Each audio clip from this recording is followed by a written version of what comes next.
बघा इथं आता आपल्याला काय दिलेलं आहे given if tan A plus B, म्हणजे टॅन ए प्लस बी जो आहे तो किती दिलेला आहे π/4. मग इथं लिहा बघा A plus B equals to π/4. Show that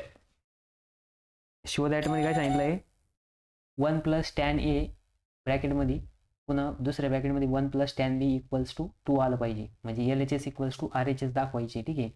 मग इथं LHS काय दिले बघा आपल्याला. मग बघा LHS equals to 1 plus tan A ब्रॅकेटमध्ये 1 प्लस टॅन बी. आता हे काय करायचं आपल्याला 2च्या इक्वल्समध्ये आणायचं आहे. मग 2च्या इक्वल्समध्ये आणायला बघा आता इथं जर तुम्ही ऑब्झर्व केलं तर ए प्लस बी किती दिलेलं आहे π/4 दिलेलं आहे. मग आपण एला असं लिहू शकतो का बघा आता ए प्लस बी इक्वल्स टू π/4. ठीक आहे. मग हा जर ए इकडे नेला तिकडे गेला काय होईल मायनस होईल. काय होईल मायनस होईल. म्हणजेच बी जर इकडे नेला तर काय होईल मायनस होईल. मग एला इकडे न्या किंवा बीला इकडे न्या. मग बी जर इकडे नेला तर π/4 मायनस बी. मग एची व्हॅल्यू काय आली π/4 बी. मग आता इथं हा जो टॅन ए इथं आपण हे π/4 मायनस बी टाकू शकतो का टाकू शकतो. ठीक आहे. मग इथं पुट करा. मी याचा कलर चेंज करतो म्हणजे कसं तुम्हाला ते रिदम समजेल. ठीक आहे. हे ग्रीन पेन करून टाकतोय. मग बघा A plus B equals to π/4 आहे आणि ए इक्वल्स टू π/4 मायनस बी, कारण की हा जो प्लस बी होता इकडे गेला मायनस झाला.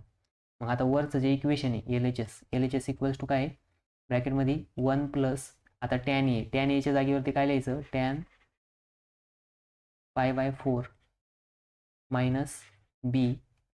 ठीक आहे. हा ब्रॅकेट कम्प्लीट इंटू हा bracket as it is 1 plus tan B 1 plus tan B. ठीक आहे. मग आता बघा इथं टॅन ए मायनस बी. मग टॅन ए मायनस बीचा फॉर्म्युला अप्लाय करू शकतो आपण इथं. मग इथं जर बघितलं तुम्ही तर हा झाला ए आणि हा झाला बी. मग टॅन ए मायनस बीचा फॉर्म्युला काय आहे तर बघा आता इथं येणार इक्वल्स टू वाटलं तर मोठा ब्रॅकेट टाका 1 प्लस या ब्रॅकेटमध्ये येणार आता इथं टॅन π/4 मायनस मग आता ए मायनस बी, म्हणजेच टॅन ए मायनस बीचा फॉर्म्युला आहे टॅन ए मायनस टॅन बी. मग इथं काय हा टॅन बी अपॉनला काय येतं 1 plus tan A. Tan A काय इथं π/4 आहे. काय π/4 इंटू टॅन बी ठीक आहे. मग हा ब्रॅकेट कम्प्लीट कोणता आपण हा जो ब्रॅकेट घेतला होता हा ब्रॅकेट कम्प्लीट झाला. ठीक आहे.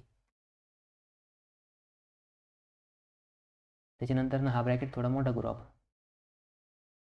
त्याच्यानंतर इथं हा ब्रॅकेट कम्प्लीट झाला आणि इथं हा मेन ब्रॅकेट कम्प्लीट आणि या ब्रॅकेटच्या बाहेर एक आहे आपल्याला 1 प्लस टॅन बी मल्टिप्लाइड आहे. ठीक आहे.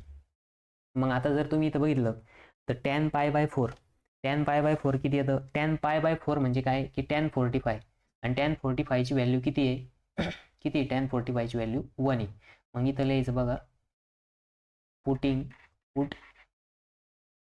टॅन 45 टॅन π/4 म्हणजेच 45 इक्वल्स टू 1. मग टॅन π/4 ची व्हॅल्यू किती पुट करायची 1. मग आता जर आपण इथं 1 पुट केलं बघा हा ब्रॅकेट तसाच 1 प्लस मधल्या ब्रॅकेटमध्ये टॅन 1 मायनस टॅन बी ठीक आहे अपॉन आता इथं काय 1 प्लस आता इथं काय की टॅन π/4 म्हणजे 1 आणि 1 इंटू टॅन बी येणार. ठीक आहे टॅन बी आणि हा ब्रॅकेट कम्प्लीट आणि इथं मल्टिप्लाय काय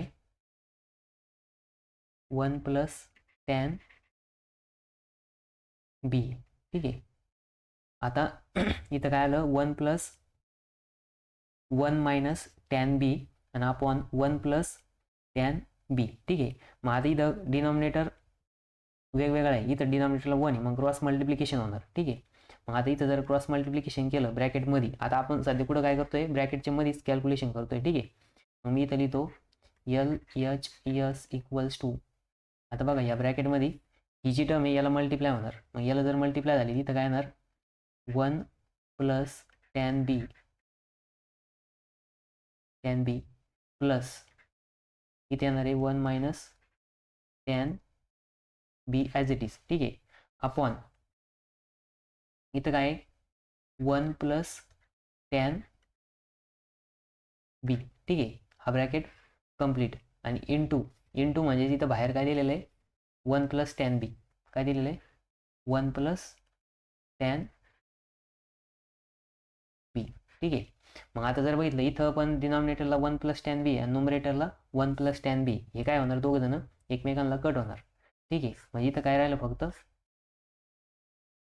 1 प्लस, मग बघा इथं राहिलं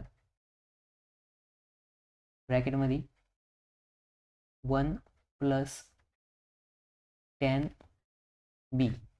ठीक आहे. आणि इथं प्लस 1 मायनस tan b. ठीक आहे. या ब्रॅकेटमध्ये राहिलं. आता यांच्यामध्ये ॲडिशन आहे, मग ॲडिशन असल्यावर आपण डायरेक्ट करू शकतो 1 plus tan b plus 1 minus tan b. मग बघा आता 1 प्लस 1 किती होणार 2 होणार, plus tan b minus tan b काय होणार 0 होणार, काय होणार 0. म्हणजेच इक्वल्स टू काय आलं 2, इक्वल्स टू काय आली RHS. हेच आपल्याला प्रूव्ह करायचं होतं. म्हणजे याचा अर्थ काय आहे की 1 प्लस tan a दुसऱ्या ब्रॅकेटमध्ये 1 plus tan b equals to 2. ठीक आहे. हे काय झालं आपलं प्रूव्ह झालं. ठीक आहे. हेच आपल्याला प्रूव्ह करायचं होतं, ते आपण आता इथं प्रूव्ह केलं. बघा सगळ्यात पहिले आपल्याला a प्लस बी दिलेला होता, a plus B equals to π/4 दिलेलं आहे. ठीक आहे. मग आपण काय केलं LHS घेतली 1 प्लस tan a दुसऱ्या ब्रॅकेटमध्ये 1 प्लस tan b, मग a plus B equals to π/4 आहे. मग आपण a ला कसं लिहू शकतो a इक्वल्स टू π/4 मायनस बी, म्हणजे हा जो प्लस बी इकडे गेलो काय झाला मायनस झाला. मग आपण तिथं जिथं a होता तिथं काय केलं π/4 मायनस बी लिहिलं. मग इथं आपल्याला ऑब्झर्व झालं की a मायनस बीचा फॉर्म आला, कोणता आला a मायनस बी. मग आपण इथं फॉर्म्युला यूज केला 1 प्लस, मी फॉर्म्युला लिहितो इथं. ठीक आहे. गुलाबी पेन नाही तर तुम्हाला कन्फ्यूज होऊन जाईल. मग tan a minus B equals to काय येतं tan a minus tan b upon 1 plus tan a into tan b. ठीक आहे. हा फॉर्म्युला आपण इथं पुट केला एवढ्या टर्मसाठी. ठीक आहे. मग एवढ्या टर्मसाठी tan π/4 minus tan b upon 1 plus tan π/4 into tan b, हा ब्रॅकेट कम्प्लीट पुन्हा मोठा ब्रॅकेट आणि इकडे बाहेर हा 1 plus tan b as it is. मग पुट केला आपण tan π/4 ची व्हॅल्यू किती आहे 45, म्हणजेच tan π/4 म्हणजेच 45 डिग्री. 45 डिग्रीची टॅनची व्हॅल्यू किती येते 1 येते. मग आपण काय केलं tan π/4 च्या जागेवरती 1 पुट केलं. मग इथं आलं 1 प्लस ब्रॅकेटमध्ये 1 minus tan b upon 1 plus 1 into tan b. आता π/4 च्या जागेवरती इथं 1 दिलं आहे, म्हणजे मल्टिप्लाइड बाय 1 आहे. ठीक आहे. म्हणजेच tan bच राहणार. मग इथं जर तुम्ही ऑब्झर्व केलं तर LHS equals to 1 plus tan b, इथं क्रॉस मल्टिप्लिकेशन केलं डिनॉमिनेटर सेम करावं लागेल ना, म्हणून 1 प्लस tan b प्लस दुसऱ्या ब्रॅकेटमध्ये 1 मायनस tan b. बघा इथं